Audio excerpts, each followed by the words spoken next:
Find who you are in your relationship is very important. It's paramount. Because if you don't, there's a word that creeps up to everyone's relationship that no one likes to hear or talk about is domestic violence. So if you identify who you are first as a person in your relationship, then you'll understand where your direction will be. If you're struggling in your relationship right now, one good point to do is to actually think about the first time. Go back to when you first met. Bring those emotions back and those unconditional love and thoughts of when you first met each other. Take each other and talk about it. Look each other in the face and bring back those memories. And because if you don't identify who you are in your relationship, it's going to kill your relationship and it's going to get out of hand and to a point where you can't control it. When you, for instance, if you're out there and you're working and you're fully committed to your business or to your job, that identity, you need to discover that. You need to identify that and leave that identity at work when you leave work. Because when you enter to your home, your partner, he or she, is waiting for you, and they're going to be needing that love from you. So you've got to enter to that door and put that identity and that coat on of being who you are in your relationship and start with that in your relationship at home. If you demand and tell and take from your partner, you're only going to create a problem.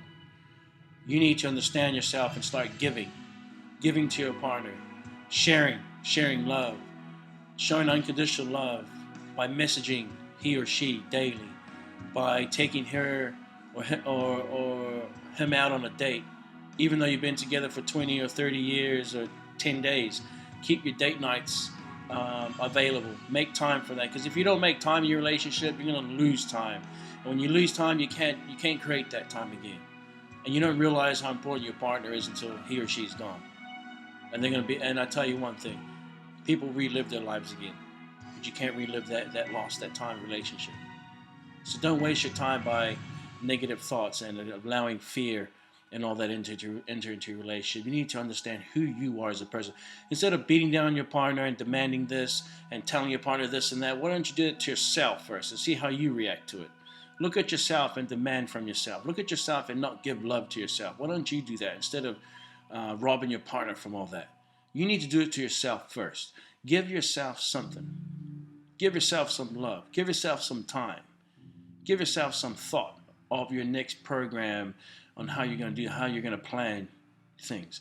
And when you go through a hard time in a relationship, you've got to find a way to communicate to your partner and respect your partner's thoughts and views on things. And it goes step by step. You cannot just take things, huge risks, or make a massive decision on your own. You've got to do it together step by step. And you've got to be honest and tell your partner how you feel, what hurts you, what doesn't hurt you. And if they or he or she doesn't understand, it's your job to make them, to talk to them so they do understand who you are, because that's your identity. If you start hiding things and lying about things in your relationship, you're robbing yourself from your identity and you start losing it.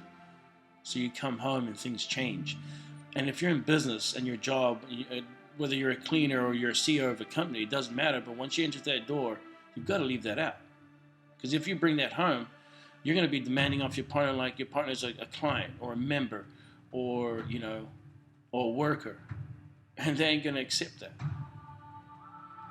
So you've got to not use work or technology to build a relationship. You've got to use pure unconditional love.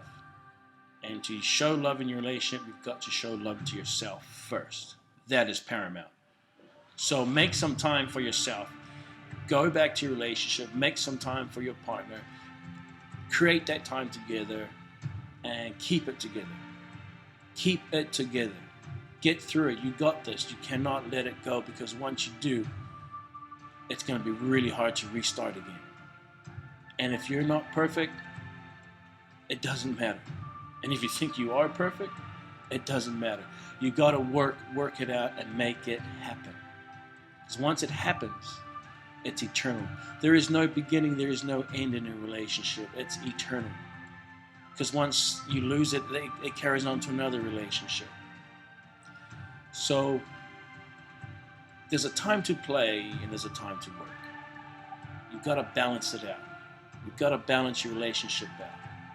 And when you go through hard times, you've got to balance that out. You've got to make it through hard times. There's always a way out. It takes small steps at a time. And then you'll get out there and you'll have your freedom. And then you enjoy life. So understand that your identity as a person in your relationship makes a big difference.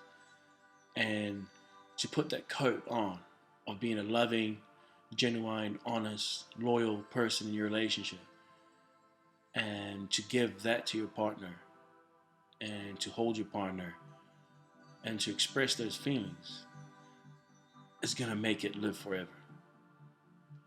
Enjoy your life, enjoy your relationship, believe in who you are, and make that time. Don't lose it.